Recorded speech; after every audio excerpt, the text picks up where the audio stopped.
뭐랄까, 제가 주일날에도 강의할 때 그렇게 하지만 이렇게 좀 넓은 얘기 중에 좀 아카데믹한 얘기를 좀 많이 할 수 있게 이렇게 하도록 하겠습니다. 오늘은 제가 만약에 이렇게 교파에 대한 얘기를 하겠습니다.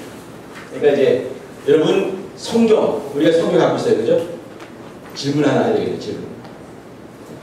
여러분 믿음 있죠, 그죠? 나는 처음에 예수 믿을 때 그 믿는다는 말이 굉장히 어려웠습니다. 믿는다는 말은 뭐냐면 그냥 믿는다 그것이 아니라 목적어가 있어야 되는 거예요, 그죠? 무엇을 믿는 거 아니겠습니까? 또 무엇을 또 어떻게 믿는 거 그거 아니겠어요? 나는 예수 피 믿는다는 말이 굉장히 어려웠어요. 너무 궁금했고, 근데 자세히 가르쳐준 사람이 많지 않았어요. 예수 피를 믿어라, 이게 무슨 말인가? 난 어려웠어요. 이 중에 없습니까? 예수 피가 어떤 걸 믿는 말이에요? 예수 피가 어떤 거? 예수 피가 나와 어떤 관계이고? 그거거든요, 사실. 자, 다시 한번 시작해 봅니다. 여러분 믿음이 있다고 하는데 무엇을 믿습니까? 굉장히 중요한 얘기예요. 근데 굉장히 중요한 건데도 불구하고 모르는 사람이 많이 있는 거죠. 근데 알긴 아는데 이렇게 표현을 못하는 사람 참 많이 있을 겁니다. 근데 그것을 표현할 수 있게 하는 것이 셀장들의 일이고요, 성사님들의 일이에요. 믿는다. 무엇을 믿습니까? 예수님이요. 맞죠, 그죠? 그러면 예수님은 어떤 걸 믿습니까? 주님인 것을요. 이건요, 보통 초등부 애들이 이렇게 말을 해요. 그러면 여러분 정도 수준 됐을 때는 어떻게 만들 것인가? 혹은 셀장 정도 가르치는 영혼이 내 앞에 한 명 있었을 때 딱 말을 할 수 있어야 되는 것이에요. 예수 믿는다. 그러면 예수님의 뭘 믿냐는 말이에요. 네, 우리 많은 말을 할 수 있을 것 같은데 예수께서 그리스도이신, 그게 맞는 말입니다. 근데 좀 더 원색적으로 더 쉽게 말할 수가 있어요. 그것이 뭐냐면요, 예수님께서, 이게 되게 나중에 더 설교할 것 같아요. 이거 예수께서, 하나님의 아들께서 육체로 오신 것을 믿는 것이에요. 잊어버리지 마시기 바랍니다. 예수께서, 하나님께서 육체로 오심을 믿는 것이에요. 예수께서, 우리는 이것을 인자되심 이렇게 말을 하죠, 그죠? 사람 되는 거니까 육체로 오심. 예수께서, 하나님의 아들께서 인자로 오심을 믿는 것이에요. 제가 가끔씩 이제 이런 말을 했습니다. 이거 아주 고급진 말이에요. 인자이신 그리스도. 굉장히 고급한 말인 거예요. 엄청나게 많은 철학적인 것들과 엄청나게 많은 영적인 것이 숨어있는 것이죠. 인자이신 그리스도.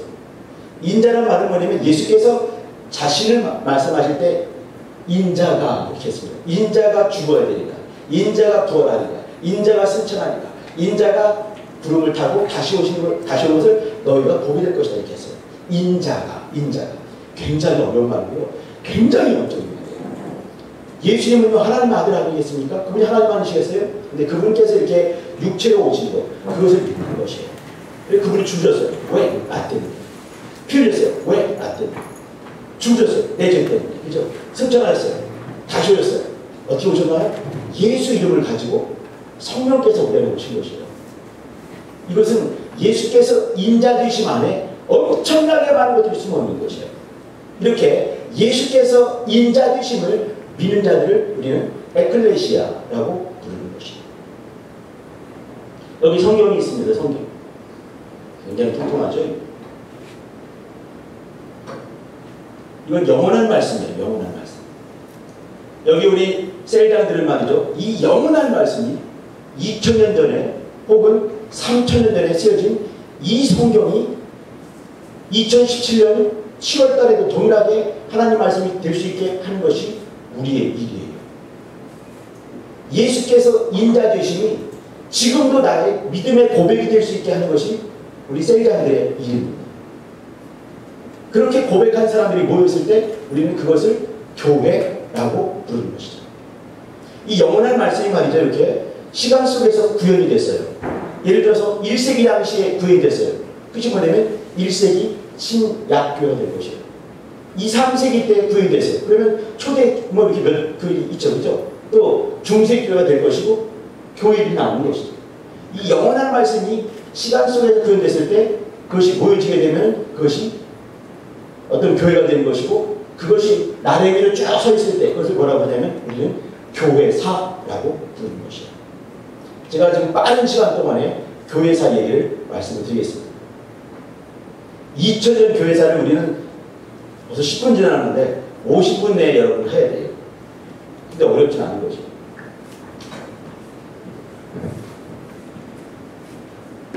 오늘은 말이죠, 이렇게 그 역사 속에서 하나님 말씀이 이렇게 시간 속에서 구현됐을 때 교회들이 탄생하는 걸 봐야 됩니다.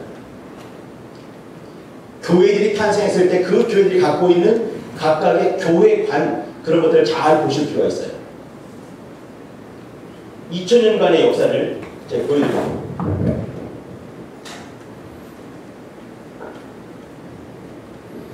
여기 예수께서 말씀하시기를 이렇게 내 교회를 세우리니 음부의 권세가 이기지 못하리라 말씀하셨던 미래형으로 말씀하셨던 그 교회가 있어요. 예수님께서 약 30년, AD 30년 즈음에 뭐 29년 뭐 이렇게 말하기도 하는데, 그때 죽으시고 부활하시 승천하시면서 예루살렘 교회가 탄생을 했습니다. 주께서 말씀하시는 내 교회가 탄생이 된 거죠. 그러면 예수님께서는 이제 내 교회를 세우리니 음부의 권세가 이기지 못하리라 말씀하셨는데, 내 교회를 주께서 세우리니 말씀하셨어요. 그러면 어떤 교회가 탄생하지 않았습니다. 교회라는 것은요, 예수 피값이 있어야 되거든요. 그러면 피값이 없을 때 교회 탄생하지 않았죠. 근데 교회가 될 만한 인자들이 있었다 말씀드렸어요. 저번 주에. 그것이 뭐냐면 가버나움 동네에서 이렇게 주님이 말씀을 하셨고 귀신 떠나는 역사가 있었고 이적들이 많이 나왔었는데, 그때 그것을 뻔히 보고 있는 이렇게 사람들이 있는 거예요. 와, 권세 있는 새 교훈이로다. 귀신에게 명한 즉 귀신을 떠나가네. 이렇게 말하는 사람들이 있는 거죠. 이 사람들이 있었어요. 이 사람들이 가버나움 동네에 있었던 민중들이라고 하기도 하고 무리들 이렇게 말하게 했습니다. 헬라어로 말하면요, 오클로스 이렇게 말해요. 무리들 이런 말이에요. 근데 그 오클로스들이 모여있다가 나중에 그들이 교회됐을 때 딴 사람들이 와서 채워되겠습니까? 그 사람들이 모이지 않겠어요? 그죠? 500명 된 사람들이 이렇게 주님께서 이렇게 오라고 다 갔어요. 그죠? 왜 하늘을 쳐다보고 있느냐? 너희 눈앞에서 이렇게 올라갔던 바로 그분은 그렇게 다시 오실 것이다 말씀하시죠. 그죠? 그리고 이제 그 사람들이 가가지고 있으면서 500명이 기도하는 중에 떠나가다가 나중에 열흘 만에 120명 남게 되고 120명이 성령 모시게 됐어요. 그것이 어디겠습니까? 예루살렘 교회의 것이고, 이것이 뭐냐면 예루살렘. 첫 번째 예루살렘 교회, 이 예루살렘 교회. 우리가 여기 살고 있어요, 그죠? 2017년. 몇 개 중요한 어떤 굴곡진들이 있습니다. 제가 저번에 그림 잠깐 드렸었는데, 4세기 초 옆에 어떤 것들이 드러나왔죠. 이렇게. 이거는 이렇게 예수께서 말씀하시는 내 교회를 세우리니 말씀하셨던 그 신약교회라고 저번주에 말씀드렸습니다. 그건 끝끝내 가겠죠. 그죠? 이렇게 쭉 갈 것이고. 그런데 어떤 일단의 무리들이 나오게 됐습니다. 이것을 카톨릭교회라고 말씀드렸어요. 이거는 신약교회라고 말씀드렸습니다. 내 교회를 세우리니. 신약교회란 말은 뭐냐면요, 이게 신약교회, 이게 뭐냐면 신약 성경적인 교회, 이 말의 주말이 여기 신약 성경적인 교회, 이게 신약교회가 되는 거예요.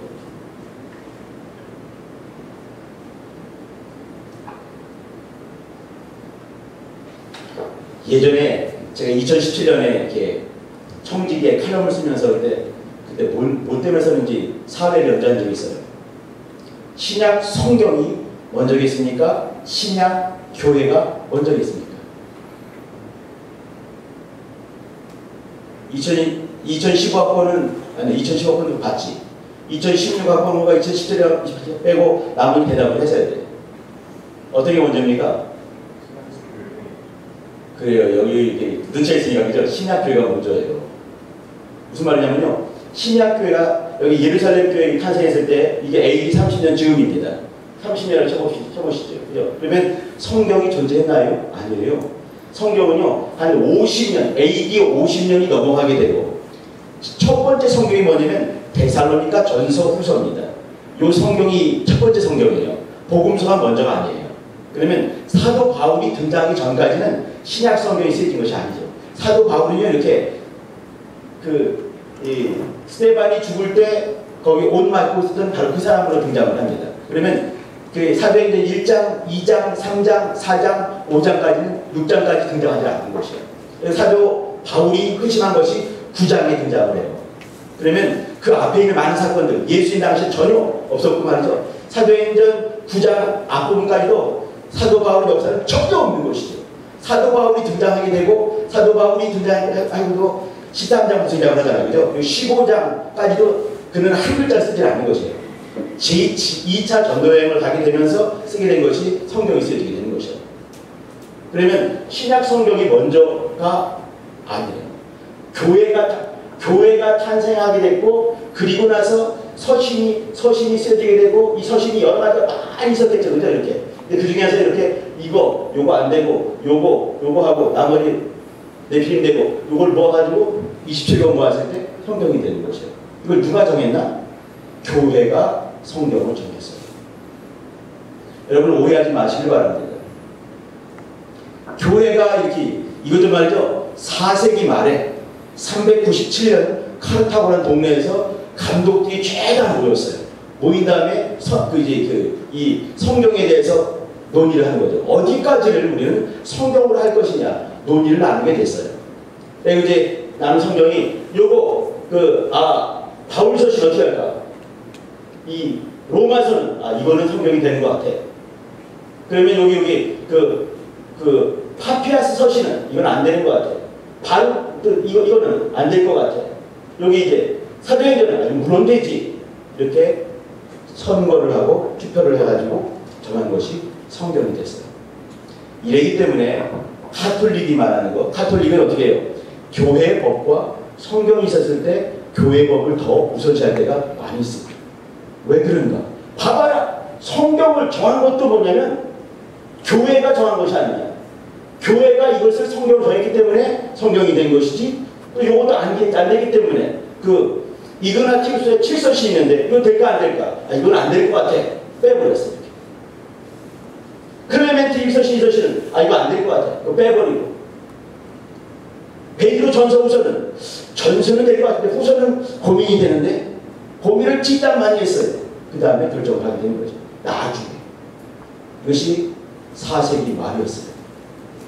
그러면 교회가 먼저 생겼고 교회가 결정하는 것이 성경이 됐다 한다면 성경의 권위와 교회의 권위가 어떤 것이 더 강력하겠느냐, 더 진정성 있겠느냐 라고 카톨릭이 물어보는 것입니다.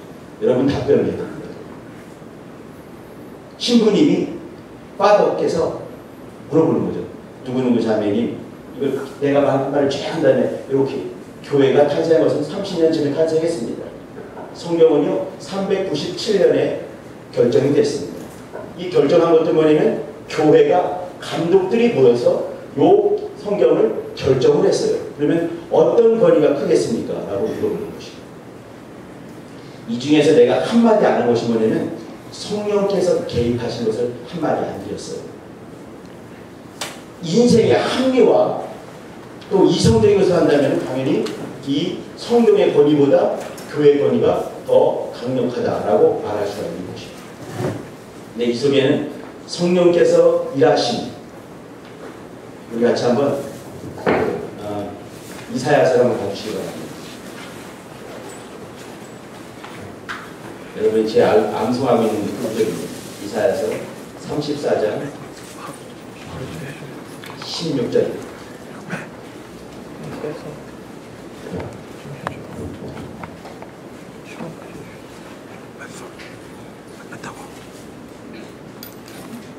제가 읽어드릴게요.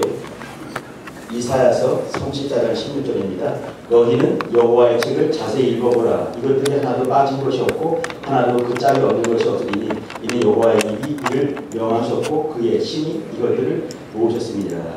여기 이제 이사야서에 나와 있는 이 대목, 여기 이제 구약의 신약의, 그런지 여기는요 이사야서는요 주전 700년 전에 쓰인 성경입니다. 이거 가지고 이제 우리가 신약 얘기를 이렇게 하는 것은 말이죠. 이게 성경을 통전적으로 보려고 애쓰면서 말씀드리는 것이에요. 성령께서 하나님의 신이 이것을 성경을 다 모아서 말이죠. 짝이 있게 만드셨습니다. 여기 이제 이 속에서도 뭐냐면 성령의 영감 얘기를 제가 빼놓고 말씀드린 것이에요. 이성과 합의만 한다면 제가 읽어드릴게요. 이사야서 34장 16절입니다. 너희는 여호와의 책을 자세히 읽어보라. 이것들이 하나도 빠진 것이 없고 하나도 그 짝이 없는 것이 없으리니 이는 여호와의 입이 이를 명하셨고 그의 신이 이것들을 모으셨음이니라. 여기 이제 이사야서에 나와 있는 이 대목, 여기 이제 구약의 신약의 그런지 여기는요, 이사야서는요 주전 700년 전에 쓰인 성경입니다. 이거 가지고 우리가 신약에 있는 기타는 것이 말이죠. 이게 성경을 통전적으로 했으면 말씀드리는 것이에요. 성령께서 하나님의 신이 이것을 성경을 다 모았고 말이죠. 짝이 있게 만드셨습니다. 여기 이제 우리는 이 속에서도 뭐냐면 성령의 영감 얘기를 제가 빼놓고 말씀드린 것이에요. 이성과 합의만 한다면 교회의 어떤 권위 굉장히 강력한 거죠. 그리고 이제 교회 권위 중에 특별히 이렇게 말하는 사람 저희는 뭐 하냐면 지상에 그리스도의 대리자가 있어요. 여러분 아시죠? 교황이에요. 교황. 그가 하는 그들은 말이죠 이렇게 교황이 공식적인 속상에서 이 교황이 모자를 그림을 하겠어요. 뭐라고 써있죠? 사람 얼굴. 이게 모자예요. 이렇게 하나, 둘, 셋. 이게 뭐냐면 3층 하늘에 내가 짱이냐, 키왕 짱이냐 이런 뜻이 있다는 거예요. 이렇게 이런 관을 쓰고 공식적인 속상에서 말했을 때 말이죠. 이 교황의 말은 오류가 없다 이렇게 말하는 거죠. 그러니까 교황이 말하는 그 순간에 뭐냐면 성경과 똑같은 권위가 있다고 보는 것이에요. 왜 그러냐면 옛날에 이렇게 했으니까 교회와 성경을 했을 때 교회가 탄생됐고 또 교회가 교회되게 하기 위해서 정한 것이 뭐냐면 성경이 됐기 때문에 이렇게 이 성경보다 교회가 하는 말 이게 뭐겠습니까? 전통이 되는 것이에요. 트라디션. 이게 이제 성경보다 전통이, 그러니까 성경과 전통, 전승은 같은 권위가 있다고 보는 거죠. 근데 어떤 의미에서 본다면은 이 전승적을 더 강력하게 말해준 사람들이 이 카톨릭입니다. 여기 카톨릭. 그러니까 이제 대충 이제 한 4세기 초엽에 등장하게 되고 이것이 카톨릭의 역사가 되는 것이죠. 제가 나중에 말씀드리도록 하겠습니다. 그들은 말이죠 이렇게 말하면서 성경의 권위보다 교회가 결정하는 권위. 지금 말이죠 20차 회의까지가 왔어요. 세계 회의가. 그게 언제 나올지 모르겠죠. 20차 회의. 근데 20차 회의 때도 이렇게 딱 결정되는 그 순간에 그것이 법이 되고 맙니다. 19차 회의 때 이때는 말이죠 마리아는 무호하다. 마리아는 승천했다. 이런 거 다 정해지면 그것이 법이 될 수가 있는 거죠. 아무튼 우리가 볼 것은요 이렇게 카톨릭의 등장을 한 걸 말씀드렸습니다. 이것이 첫 번째 이렇게 교회가 큰 꺾임이 될 수 있는 이렇게 4세기 초엽에 등장한 카톨릭이 있어요. 여러분 기억하셔야 됩니다. 4세기. 그 다음에 15세기, 16세기, 여기 4세기. 이렇게 안 쓰는 이유는요. 요거는 정말 3세기인지 4세기인지 알지 못하는 것이죠. 근데 4세기 어간으로 볼 수가 있습니다. 아무튼 이거 딱 알을 수가 있어요. 16세기, 1517년에 쓸 수 있습니다. 16세기 초엽에 여러분이 알고 있는 프로테스탄트가 나오기 시작합니다. 이거죠, 이렇게. 프로테스탄트. 요 세 개, 요것이 역사의 큰 흐름들입니다. 물론 이제 20세기부터는 정말 많은 여러 모양의 교회론들, 신학들이 등장할 수 있어요. 굉장히 재밌고 그러나 굉장히 졸렸고 굉장히 복잡한 내용이 될 수가 있겠죠. 여기서 여러분 기억할 것은 뭐냐면 몇 가지. 여기는 가톨릭입니다. 이 사람들이 나오게 된 것은 말이죠.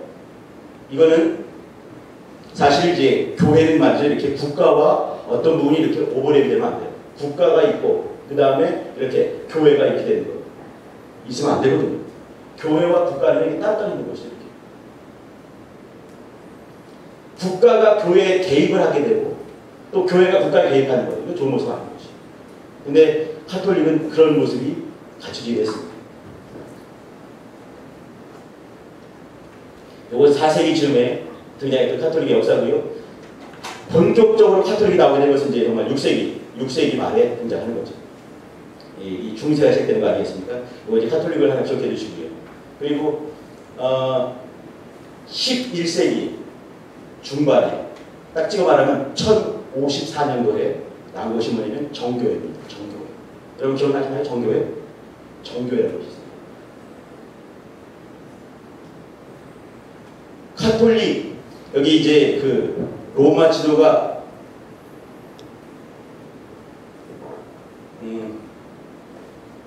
그 로마가 있고 그 다음에 거기 이탈리아 장화층 이탈리아가 있고, 이것이 판이 커져가지고 이제 동방 쪽에 하게 되면 이스탄불이라는 곳이 있습니다.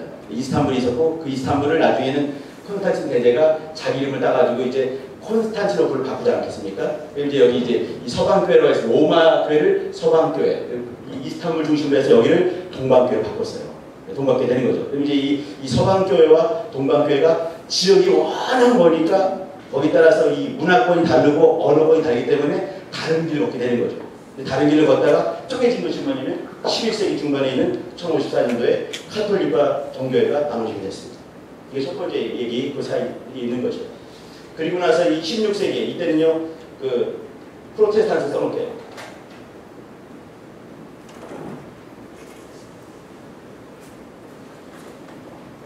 보통 우리가 말하는 기독교가 되는 거죠. 그죠?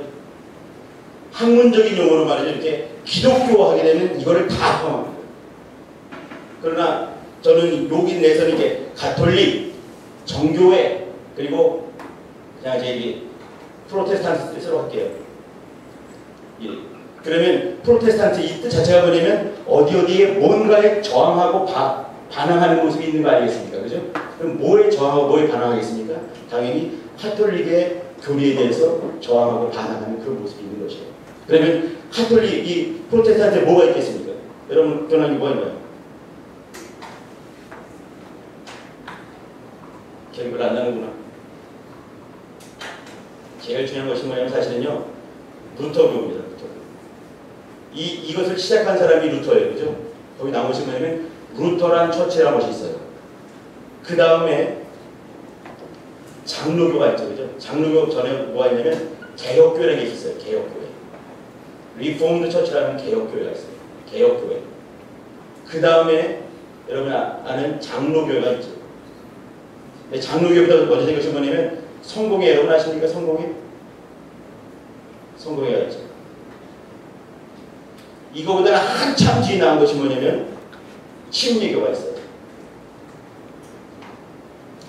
한참 지난 건 뭐냐면 이것은 이제 제일 먼저 나왔을 때 이거는 뭐 1500년대, 이거는 루터로 말미암아서, 이거는 칼빈으로 말미암아서, 이거는 칼빈의 제자 존 낙스로 말미암아서. 성공회는요, 여기 헨리 8세라고 있는데 영국의 왕이에요. 그 유명한 왕이거든요. 여러분 헨리 8세 친합니까?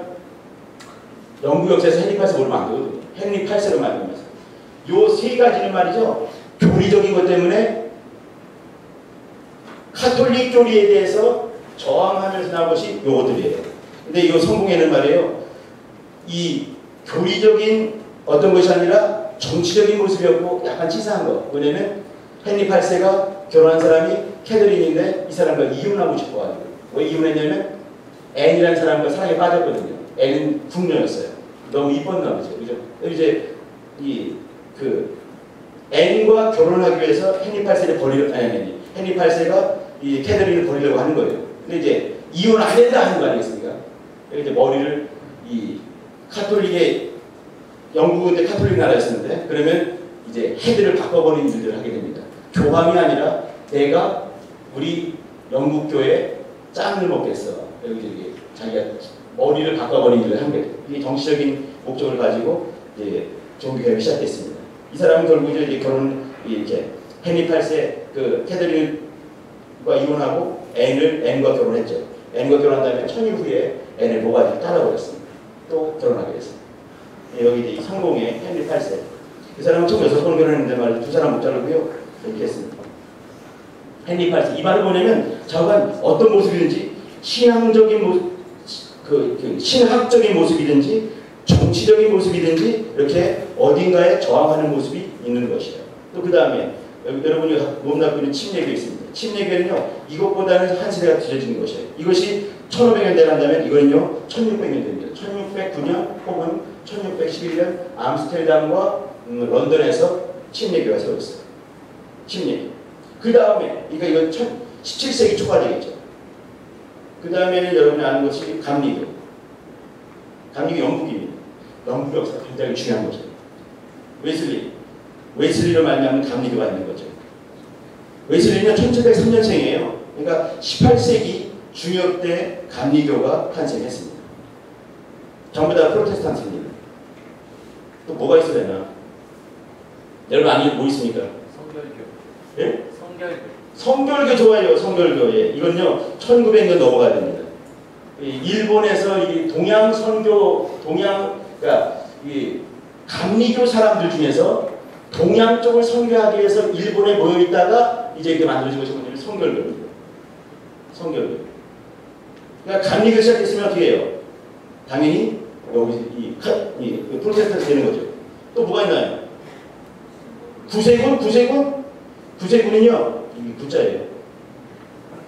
셀베이션 아미죠, 그죠? 감리교에 있던 윌리엄 푸드라는 사람이 이제 이렇게 좀 더 강력한 군대 조직을 만들듯이 해가지고 거기는 최고 높은 분이 뭐가 있습니까? 사령관님! 이거예요, 사령관이라고 부르잖아요, 그죠? 사령관 돼가지고 이렇게 셀베이션, 이렇게 아미, 저건 세상을 구원하는 그런 군대를 만든 거죠, 이렇게. 전사님은 뭐 이렇게 대령 유출 되겠죠, 이렇게. 셀베이션 아미. 그러니까 이것도 감리교에서 나왔어요. 1758년에 이게 시작되니까 1858년에 시작됐고 1878년도에 구세군 셀베이션 아미가 시작됐습니다. 자, 그 다음에 뭐가 있나요?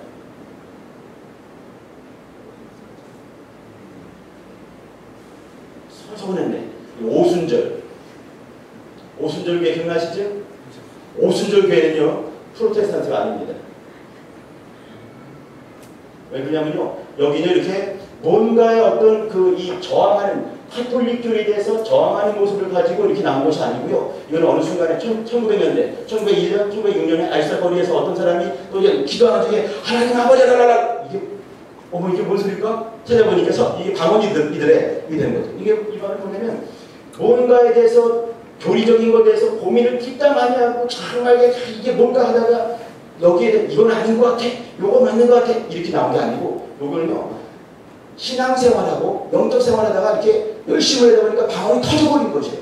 그러니까 현상이 나오게 되고 이거에 대해서 고민을 하면서 나온 것이 뭐냐면 이런 교회가 탄생했는데 오순절교회가 된 거죠. 그러니까 요거 이제 이렇게 가톨릭이 있고 정교회가 있고 프로테스탄트가 있다 한다면 이거는 또 새로운 모습이 되는 거죠. 새로운 이렇게 신앙의 현상을 통해서 나오는 사람들 이런 사람들이 모여졌을 때 오순절교회 뭐 이렇게 되는 거죠. 오순절교회 좀 있습니다. 여러분 이제 지금 말하기 좀 많이 그렇지만 여러분이 몸담았던 그 베레아 교회 연합은 어디 계십니까? 프로테스탄트가 하기 힘들어요. 이거 내가 말하기 힘드네, 그죠? 너무너무 잘하는데 말하기 힘드네, 세상에. 이런 주장이 돼버리고 말았어. 자, 한번 써놓기라도 합시다.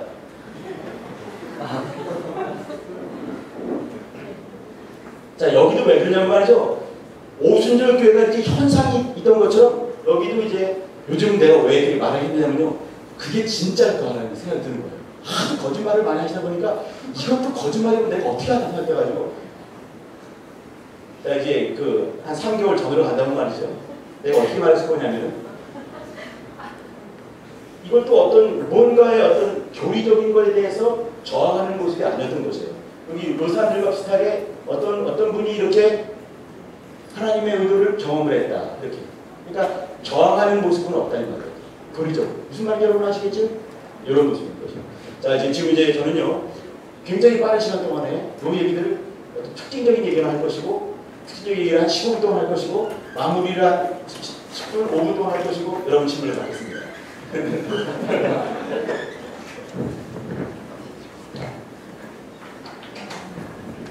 자, 이제 사실 여러분은 먼저 이것만 기억해도 좋아요. 사실은 예루살렘 교회가 있었는데 그 역사가 있었고 이것이 뭐냐면 신약교회, 신약 성경적인 교회입니다. 그런데 한 3세기 지나고 4세기 초반 어간에 어떤 사람들이 이 정치적인 목적이 있는 거죠. 이게 말이 뭐냐면 로마는 말이에요. 다신 사회였습니다. 그리고 황제가 한 명인데 여러 신들이 있는 거죠. 여러분 그리스 로마 신화 여러분 재밌는 거 알죠? 여러 신들이 있는 거 아니겠습니까? 근데 여러 신들이 있고 각자 여러 신들 따라하게 되면 통합이 안 되는 것이에요.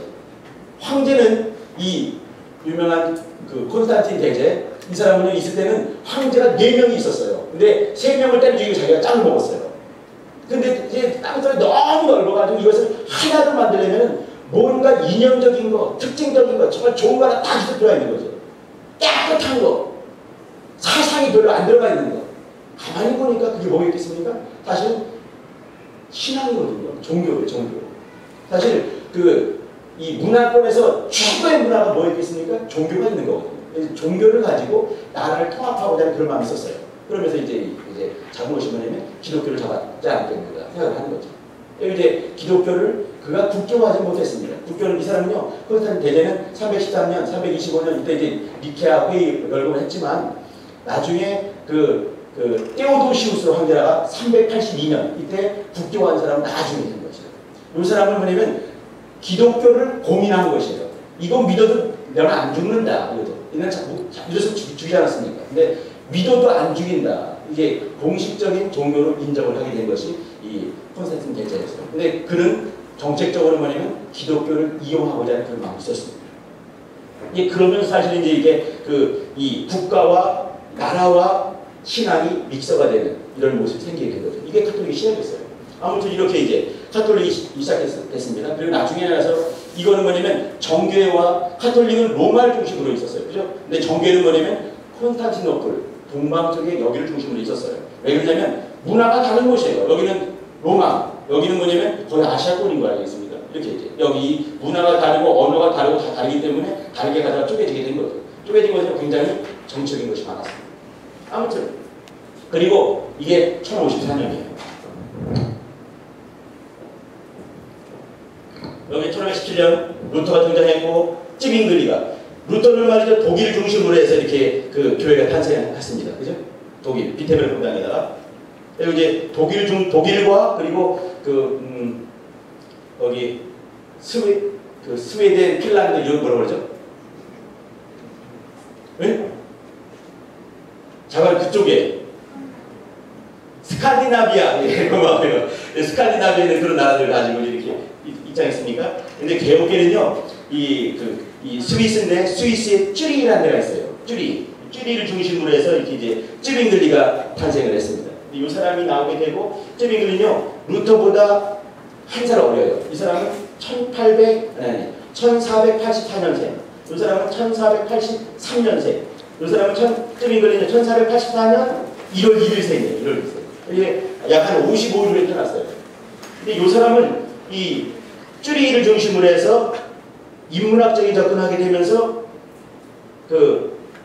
루터가 신학을 그냥 체험을 통해서 깊이 만났다면 이 사람은 인문학적인 공부를 정말 뒷담 많이 하게 되고 헬라어를 가지고 말이죠 거의 바울서적을 다 외울 정도로 공부를 많이 해가지고 이제 이렇게 개혁을 같이 하게 됐습니다. 근데 친하지는 않죠. 서로 안 친했어요.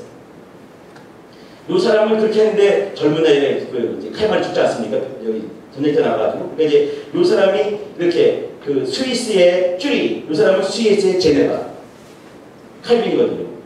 장로교 많은 사람? 아니지. 내가 뭐라고 그러지? 장로교 낙서예요. 이 개혁교회가 이 사실은 쯔빙글리가 시작을 했어요. 쭈리히에서. 근데 제네바에서 똑같은 정신을 가진 사람이 탄생을 한 거죠. 이 사람은 칼빈인데 이 사람이 나중에 교회를 개혁하게 되면서 이 제네바에 있는 사람들이 쭈리히에 있는 사람들이 다 흡수하게 되면 사실은 리폼드 처치 개혁교회가 탄생을 했어요. 이 개혁교회에서 낳은 그 유명한 제자들이 한 명이 누구냐면 스코틀랜드에 있는 존 낙스라는 사람이에요. 이 사람은요 앞뒤가 없는 사람이고 꽉 막힌 사람이고 답답한 사람이고 얘기하면 아무것도 통하지 않는 사람이에요. 왜 그러냐면 외고집이 있는 사람이에요. 스코틀랜드의 여왕이 감히 이기지 못하는 사람이었어요. 이 사람이 누구냐면 장로교를 만든 존 낙스라는 사람이에요. 무시무시한 사람인 거죠. 같이 얘기해보면 어떻게 답답한 사람. 근데 이런 사람이 뭔가 만드는 사람이 수가 있어요. 여기는 뭐냐면 존 낙스라는 사람이 만든 장로교입니다. 그러니까 이제 루터교와 요 개혁교와 장로교는 상당히 흡사해요. 왜 그러겠습니까? 칼빈의 제자가 낙스입니다. 이 낙스가 제자가 됐지만 말이죠. 낙스가 뭐 오랫동안 치는 것이 아니에요. 그냥 몇 달 동안 같이 있으면서 그 세례를 흠뻑 받는 거죠. 여기 낙스. 성부에 아까 말씀드린 것처럼 행위 8사에 있었는데 장가를 가기 위해서 좋아하는 여인이기 때문에. 여러분 혹시 영화 중에 천일의 애니라고 아십니까? 아무도 모르는 거예요. 이게 천일의 애니라고 옛날에 그 옛날 영화 있었거든요. 근데 천일의 애의 주인공이 여기 이 헨리 8세가 목베어 죽인 그 유명한 사람이에요. 그리고 이제 이 헨리 8세가 좋아했던 앤이란 그 앤이라는 사람, 그 딸내미가 누구냐면 엘리자베스 1세입니다. 영국을 영국되게 만든 그 유명한 사람. 처녀로 죽지 않습니까? 나는 영국과 결혼했다 이렇게 말하는 사람. 이 헨리 8세. 헨리 8세의 딸내미. 침례교회는요, 잠깐 설명하겠습니다. 침례교회는 말이죠. 침례교회 여러분 어떻게 생각하십니까? 침례교회 시작이 누군가요? 예수님이요. 아니면 침례교회 누군가요? 침례요한. 다 환상적인 생각이에요. 낭만적인 생각인 거예요. 침례교회는요, 영국에서 시작이 됐습니다. 영국 혹은 네덜란드 암스테르담에서 시작했어요. 영국 런던과. 이제 이건요, 1609년, 1611년인데 이들이 이렇게 침례교회가 되면 정말 중요한 게 뭔가? 믿는 자의 침례 중요하다 이렇게 말하고 또 하나 중요한 뭔가? 유아세례는 부정돼야 된다 이렇게 말하는 거죠. 더 중요한 게 뭐냐면 유아세례는 말도 안 된다. 이게 침례교회의 가장 중요한 거죠. 감리교, 이 감리교는 요한 웨슬레 아니겠습니까? 그죠? 요한 웨슬레 머리가 덩머리같이 나쁜 사람이 있어요. 이렇게. 정말 나쁜 사람이었죠. 엄마가 뭘 시키는 거예요. 엄마가 수잔나라고 유명한 사람 아니겠습니까? 아이들이 여러 명이가 났어요. 그리고 이제 이 요한 웨슬레가 15번째, 그리고 찰스 웨슬레, 그게 18번째 되는 거죠. 웨슬레가 어렸을 때 뭘 시키는 거죠. 조나, 저기 김 기사님 가가지고 접시 하나 빌려와라. 얘 가져 이렇게 하다가 엄마 뭐예요? 접시. 누구한테요? 김집사. 또 하다 엄마 뭐예요? 접시. 뭐예요? 어디? 김집사. 300번째 얘기한 줄 알고 갈 수 있는데 돌아서는 순간에 까먹는. 근데 그런 애를 길러내는 엄마가 유명한 거죠. 수산나라가 유명한 거예요. 근데 이제 이렇게 감리교는요. 감리가 뭐겠습니까? 메토디스트 이거죠. 그죠? 이게 뭔가요? 방법이란 말이거든요. 이 말이 뭐냐면 신앙생활할 때 어떻게 규율을 짜는 것이에요. 방법론을 잘 짜가지고 그거대로 열심히 사는 사람들, 이 사람들이 메소디스트입니다. 성경을 말씀드렸고요. 구절 말씀드렸습니다. 여기. 자, 그러면 이제 우리 카톨릭 얘기를 잠깐 한번 풀어갈게요. 카톨릭은 제일 중요한 것은 뭐냐면 여러분 이쪽 알 것은 뭐냐면 사제주의라는 것입니다. 사제주의. 그러니까 이제 카톨릭들이 하는 것이 뭐냐면 사제주의예요. 그러니까 이 말은 뭐냐면 사제가 없이는 교회가 탄생할 수 없다는 거죠. 왜 그러냐면 이 사제가 하는 것이 길정에 뭐겠습니까? 성례를 집행하는 것이에요. 성만찬을 하지 않습니까? 이렇게 이 떡 주고 이거 주죠. 이 사람들은 말이죠. 이렇게 1962년 얼마 전이죠. 1962년 전까지만 하더라도 그 전 지구별에 있는 모든 성당에서 예배를 드릴 때 미사를 할 때 원어로 했습니다. 라틴어로 한 것이에요. 뭐라고 정확히 얘기했죠. 근데 그 말을 외우고 있는 사제도 지가 무슨 말을 했는지 모르는 사람이 많이 있는 거죠. 라틴어를 모르니까 사오기 때문에. 근데 그렇게 하는 거죠. 이렇게. 그러면 앉아있는 사람들이 가만히 앉아있는 거죠. 여자는 못 뒤집어 쓰고 이렇게. 그리고 맨 마지막에 그거 하다 보면 이제 이 사람들은 이제 라틴어로 뭐라고 하죠. 뭐라고 조물조물 대고 또 딸랑 종치고 무슨 불 가지고 왔다 갔다 하기도 하고 뭐 별짓 다 해. 왔다 갔다 해. 그러면 가만히 앉아 마지막 순간에 이제 다 일어나가지고 기도를 하는 거죠. 라틴어로 하는 거예요. 그러면 이제 다 같이 나가가지고 이제 여기 서가지고 이렇게 나와서 무릎을 딱 꿇으면 손바닥 떼면 저기. 그러면 떡을 요만한 것은 한 입에. 여러분 아시죠? 이렇게 딱 주는 거 이렇게. 그게 예배 성공인 것이에요. 그러면 사제가 없이는 그 성례가 집행될 수가 없는 것이에요. 그러면 이게 집행이 안 되면 뭐 되나요? 예배를 못 드리는 것이에요. 거기에 나갈 때라도 그걸 못 받아 먹었다. 예배를 못 드린 거죠. 그러면 사제가 없이는 성례가 집행이 안 되고 성례가 집행이 안 되면 미사가 안 되는 것이에요. 그렇기 때문에 사제 없이는 교회가 있을 수가 없는 것이에요. 여러분 이해되시나요? 여기 이제 이렇게. 그러니까 이제 이 사제가 여러분 그래도 말이죠. 옛날에 그 신약교회의 세 가지 성례전 우리는 신약교회에서 두 가지겠죠. 그죠? 하나는 뭐냐면 성찬, 하나는 침례예요. 옛날에는 몇 가지 있었냐면 세 가지가 있었어요. 성례, 여기 침례, 성찬, 또 하나 뭐냐면 징계라는 것이었습니다. 징계가 뭐냐면 이거죠. 우리 형님 이리 와봐. 졸았네. 당신은 오늘 하루 성찬을 금해야 되겠다. 저 어디 가서 서 있도록 하세요. 이제 이게 뭐냐면 가장 무서운 징계예요. 어떤 자매가 바람을 폈다. 당신은 넉 주간 성례에 참여할 수 없습니다. 그러면 이제 뭐 이렇게 딸랑딸랑 하는 거 다 보다가도 일어나가지고 제일 뒤에 가는 거예요. 그럼 그 사람은 이제 딱 서 있고 성례 집회일 때 이 성찬을 할 수가 없는 거죠. 그러니까 이제 뭐냐면 가장 큰 징계가 뭐냐면 성례를 할 수 없게 만드는 것이 가장 큰 징계였어요. 이것이 교회의 법률 중에 하나였습니다.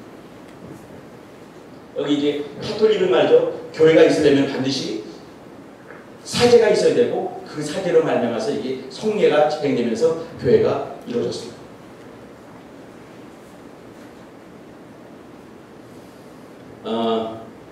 여기 이제 칠성례 여러분 그럼 아시나요? 여기 이제 이 사람들 중에 말이죠. 이렇게 그 성모 숭배하는 거 아시죠? 또 성인 숭배라고 아십니까? 이렇게 성인 숭배가 뭐냐면 이런 거예요. 어떤 성자가 있었는데 그 성자가 세인트, 성자가 자기를 구원할 그 이상으로 정말 교회를 향해서 일을 많이 했어요. 그러면 자기를 구원하고 나올 만큼 공적이 많은 거죠. 그러면 내가 기도할 때 뭐냐면 그 사람의 이름을 가지고 기도하는 거죠. 이렇게. 왜 그러냐면 이 사람은 자기를 구원하고 더 많은 공적을 쌓기 때문에 나는 그 사람의 공적을 좀 가져가기 위해서 그 이름을 가지고 기도하는 것이죠. 이 성인 숭배가 이루어졌습니다. 이게 가능한 거죠. 여기 그 사제들은 결혼하지 않는 거 여러분 아시죠? 요 정교회는 말이죠. 이 사람들은 결혼을 합니다. 요 신부님들은요 수염을 기르지 않아요. 이게 굉장히 중요한 것이에요. 이 사람들은 수염을 닦지를 않습니다. 수염이 이렇게 나는 거죠. 결혼을 할 수가 있어요.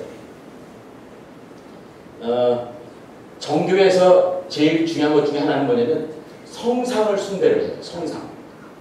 성상 숭배는 뭐냐면 성상은 뭐냐면 신령한 것으로 들어가는 어떤 출입구 같은 거다 생각해서 성상을 숭배합니다. 여기 그렇지 않은 거죠.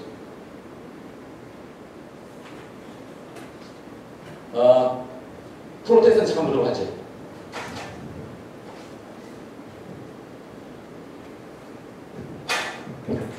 제가 이렇게 이쪽에 카톨릭이 있다. 가장 안 좋은 모습을 이렇게. 저는 이렇게 그린 이유가 뭐냐면 카톨릭은 기독교 같지가 않다라고 생각하는 사람이에요. 카톨릭은 기독교가 아니다라고 생각합니다.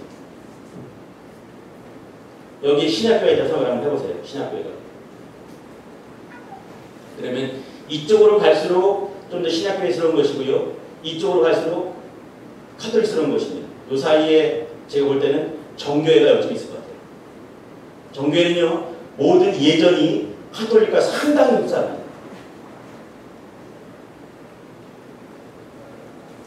정교회 쪽에 가까운 곳이 뭐냐면 루터기.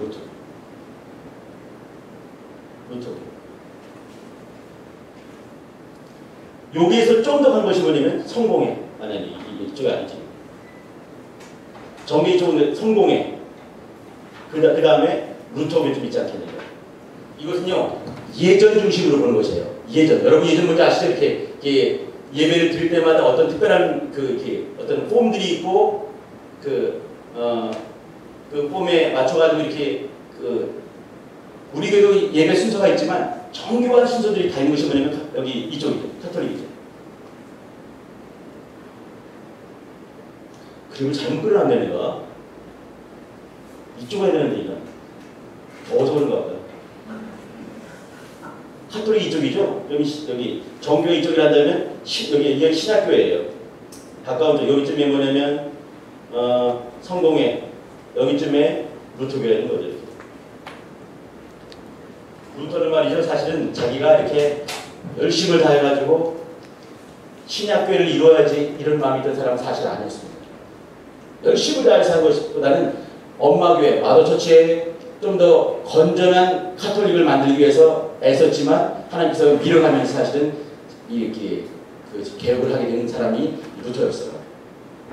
그거에 비하면은 여기 쯔빙글리가 세웠던 쭈리에 세웠던 그 개혁교회가 좀 더 정말 이제 신학교 이런 그런 모습이 있던 거죠. 루터는요 신약교에 가깝지 있었지만 그러나 카톨릭교의 어떤 모습도 있었습니다. 지금도 그래요. 여러분 루터교회 가보면 말이죠 어떤 예전 중심의 모습이 많이 남아 있습니다. 성교회도 좀 더 심합니다. 정교회 더 심합니다.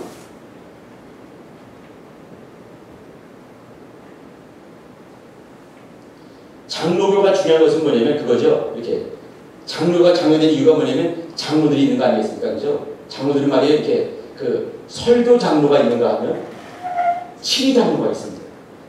설교 장로는 목사를 말하는 것이에요. 치리 장로는 뭐냐면 이렇게 우리 그 금전을 가지고 그 이제 이렇게 교회 살림살이하는 치리 장로가 있는 것이죠. 이 사람들은 그 설교권과 치리권을 따로 쪼개서 이렇게 만들어놨습니다. 이 장로교의 모습이에요.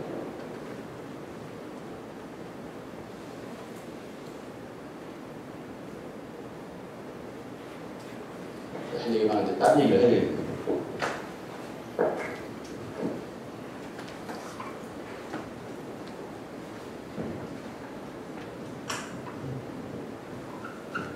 자, 이 얘기는 좀 더 좀 줄이고 말이죠. 앞으로 할 기회가 많이 있을 것 같은데 기독교의 미래에 대한 얘기를 제가 빨리 시간에 말씀드릴게요. 기독교의 미래에 대한 얘기.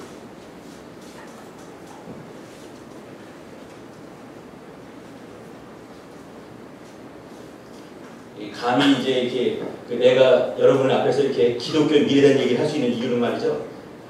열심히 연구해놓은 사람도 있고 통계했기 때문에 그런 겁니다. 통계 중요한 것이에요. 유럽입니다.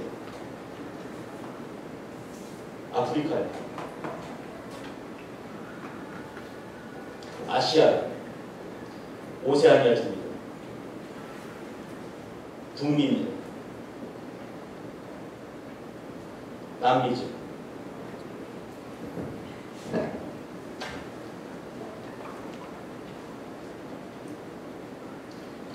기독교 시작이 어떻게 됐나요? 유럽, 아프리카 사이에 있는 여기 중동이죠. 여기 시작이 됐어요.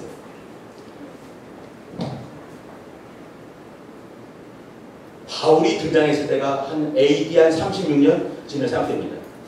그 사람이 죽었을 때가 70년이 안 됐어요.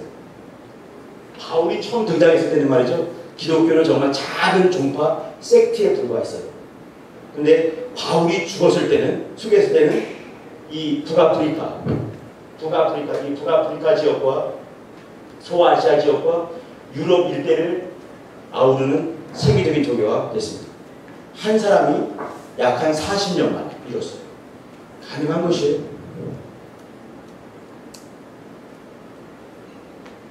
그렇게 하다가 나중에는 이제 이렇게 아시아로 가는 것을 주님께서 막으시고 유럽으로 가게 하셨습니다. 기억나시죠? 그리고 이제 기독교가 유럽의 종교, 중세까지 유럽의 종교였다가 그리고 중세를 넘어가게 되면서 미국의 종교가 됐습니다. 북미, 미국의 종교. 그래서 우리는 보통 이제 기독교하게 되면은 이렇게 구미이죠, 구미. 구미가 뭘까요? 독립이 아닙니다. 이게 구라파 플러스는 미국이죠, 그죠? 구라파 유럽이에요. 유럽과 미국, 특별히 북미를 중심으로 한 종교들이 많았어요. 유럽의 교회, 또 북미 여기에 교회가 됐죠. 우리나라가 여기쯤 있는데, 우리나라는 말이죠, 이렇게 여기에 유럽에 영국에서 온 사람들 혹은 미국에서 많이 있었죠. 여기서 온 사람도 있었고 말이죠. 근데 특별히 이 북미에서 온 사람들이 많았습니다. 이 대륙별로 특징을 본단 말이죠. 유럽에서는 특징이 어떻게 뭐가 많겠습니까? 카톨릭이 많아요. 카톨릭이 많고 기독교가 있죠, 그죠? 아프리카 뭐가 있겠습니까? 특별히 여기는요, 이 카톨릭이 거의 한 4분의 3 정도 됩니다. 그 다음에 카톨릭, 그 다음에 많은 것이 뭐냐면 기독교 중에서 이 침례교가 많아요. 침례교. 카톨릭이 많고, 그 다음에 침례교. 아프리카는요, 오순절이 많습니다. 오순절. 그래요. 아시아에는 기독교가 많죠. 그죠? 북미, 이 기독교가 많죠. 남미, 여기는 카톨릭이 많아요. 오세아니 특별하게도 말이죠. 여기는 성공회들이 많습니다. 왜 그러겠습니까? 영국 통치이기 때문에. 여기 이제 제가 우리 세계 속에서 미래를 말하고 싶은데, 유럽은 말이죠. 이미 기독교가 지나가 버리고 말았습니다. 이 사람들 중에는 말이죠. 지금은 이렇게 우리가 침례받죠. 기독교로. 이 사람들은 역침례받는 사람이 있어요. 이 말이 뭐냐면 나는 기독교에서 탈기독교인 하겠다. 이렇게 역침례받는 사람이 있어요. 말도 안 되는 거지. 아시아에서 유명한 일본이 있습니다. 일본은 말이죠. 1592년 그 임진왜란 때입니다. 임진왜란 이전에 말이죠. 그 복음이라고 말하면 그렇지만 카톨릭이 들어갔어요. 1545년 이전에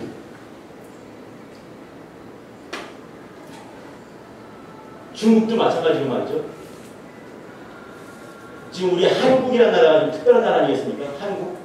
아무리 연결이 안 떨어지는 나라. 그러나 한국도 말이죠. 기독교가 1995년, 7년 그 사이에 이미 한국교회는 성장이 멈췄다라는 얘기를 듣고 있습니다. 연구해 본 사람들이 교회를 이제 이 성장사를 연구한 사람이 연구한 것이 뭐냐면 이렇게 GDP가 만불되는 순간부터 교회 성장은 멈춘다라고 말하고 있습니다. 근데 그것이 맞는 거예요. 우리나라가 말이죠. 만불됐을 때가 그 IMF 맞았을 때 그때 아니겠습니까? 1997년, 아니 1997년. 그러니까 한국 교회도 성장이 멈췄다 이렇게 말하고 있습니다. 우리 교회랑 잘 생각해 보시죠. 물론 성장하는 교회 몇 개 있습니다. 근데 없어지는 게 더 많이 있는 거죠. 여기 북미도 이미 성장하는 멈춘 것이죠. 아시아도 말이에요. 멈춘 게 많이 있는 거죠. 한국 멈췄습니다. 일본 말도 안 되는 거죠. 필리핀 이미 끝났어요. 그럼 가능성이 있는데 어딘가? 여기 있는 것이죠. 아프리카와 그리고 남미 쪽에 비전이 있고 아시아의 일부 나라만 비전이 있습니다. 유럽은 지나가 버린 거죠. 아시아, 한국 치지 않습니다. 일본 치지 않아요. 제가 중국 지나가다 이렇게 말씀드렸는데 사실 말이죠. 중국은 예전에 이미 보험 많이 들어갔거든요. 근데 지금 성장을 하고 있죠. 사실. 중국과 몇 개 일부 나라, 아시아의 몇 개 나라가 남아요. 만불이 되기 전에 나라들 말이죠. 저기 인도네시아 이런 거 말이죠. 그러면 지구의 이 세계에서 복음적으로 미래가 있는 것은 뭐냐면 아프리카와 그리고 남미 그리고 아시아의 일부 나라가 가능성이 있습니다. 혹시 여러분들 중에 선교를 하려고 말이죠. 아프리카로 가시고 아프리카 혹은 저쪽 남미나 아니면 여기 이제 아시아에 정말 못 사는 나라들 그 나라 가야 됩니다. 사실 유럽은 비전 없는 거죠. 북미 마찬가지입니다.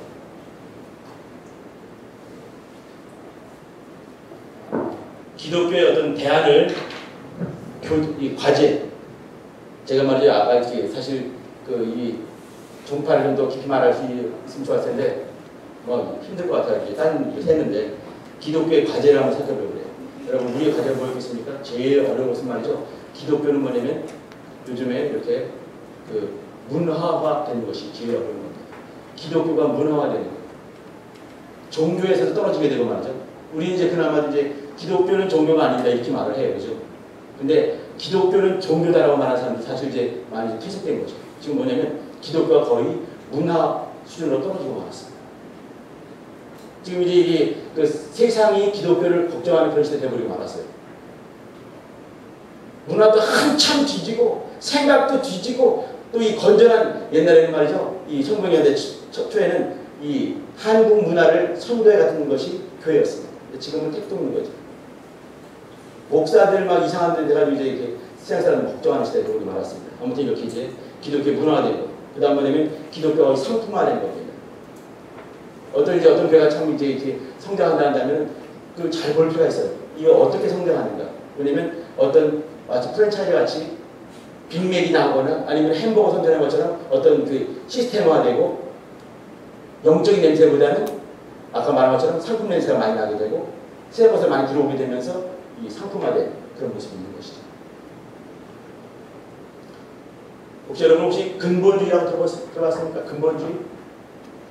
이제 이슬람권 이런 거 말고 이것도 문제가 되게 되는데 사실 기독교 문제 중에 하나가 뭐냐면 이슬람의 문제가 되는 거예요. 이슬람 근본주의자 문제가 되는 거죠. 무서운 사람들. 또 기독교 근본주의자들. 이것은 뭐냐면 그렇게 아주 그냥 꽉 막혀있는 사람들 많이 있거든요.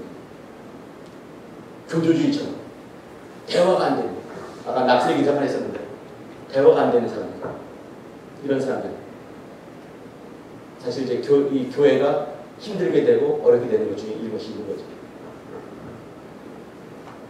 자, 그럴 때 말이죠, 우리가 이렇게 이제 이렇게 첫 번째 예루살렘 교회처럼 교회됨, 우리가 교회됨을 추구한다면 어떤 모습일까? 몇 가지만 제가 말씀드리고 끝내겠습니다. 뭐냐면 여러분 혹시 셀교라는 말 들어봤나요? 우리 셀이 참 많이 해야 되죠. 셀교라는 말이 뭐냐 그거거든요. 이렇게 큰 교회가 있다 하더라도 이렇게 몇 사람이 깊이 사귀는 거. 저는 그런 분을 봤어요.